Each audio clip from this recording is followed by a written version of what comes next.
It was a cold, foggy evening when I contacted a close friend of mine to stay at my place for the night. Both of us were only 10 years old at the time, and my parents were often at work until midnight, so I was usually alone with nothing to do except watching a television show or reading a book. My friend Alex had agreed to come over and brought a game of Monopoly to pass some of the time. I also asked if he was interested in going to explore an abandoned subway station 3 miles away.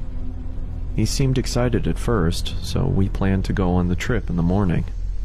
I remembered that the subway dated back to the mid-1920s and became abandoned in 1932 after the market crash in 1929. I was very fascinated about its history, but never got the chance to go inside after my parents had warned me not to enter. As I quietly slept in my bed, I heard what sounded like a gunshot coming from the forest behind the house. Both of us woke up, frightened after what we had heard, and I told my friend not to worry as hunters tend to go into the forest on frequent occasions, but when I checked the time, it was 11:39 p.m. This seemed very unusual as hunters only came into the forest between 8 p.m. and 10 p.m. I looked at Alex and decided to get out of my bed, intending to look through the window and spot for anyone in the forest. The darkness clouded my vision, so I was unable to see anyone in the forest. I turned around and looked at Alex again, when suddenly I heard the front door squeak open. Chills went down my spine. Both of us quietly moved to the bathroom, locked the door, and kept the light off. It was the only safe place in the house. Both of us were terrified as we desperately tried to keep as calm as we could.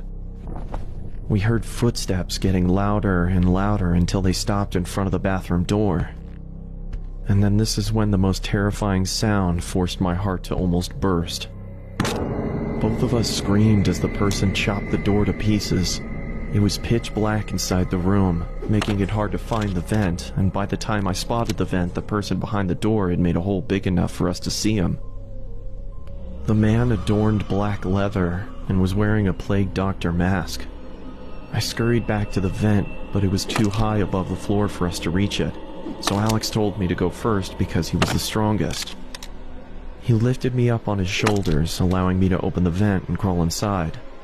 When I looked at the door again, the man had managed to fit his arm through the hole and reached for the lock. I quickly grabbed Alex's hand, but struggled to pull him up into the vent. "Alex!" I shouted, and began going after him. I pursued the figure until I was led to the abandoned subway deep within the forest. It was chilly and foggy, meaning that I could only see objects within a range of 5 or 6 yards. Inside the subway was a pool of freezing cold water. It was so dark that I couldn't see anything. I had to rely on listening to the screams from Alex and track the source. As I slowly walked through the subway, I was now struggling to breathe under the intense stress and fear of the situation. "Alex!" I called, but there was no response. I continued walking through the water until the exit was no longer visible. I was now experiencing a massive panic attack. I had lost track of Alex, and I had no idea where I was or how to get out. "Where are you, Alex?"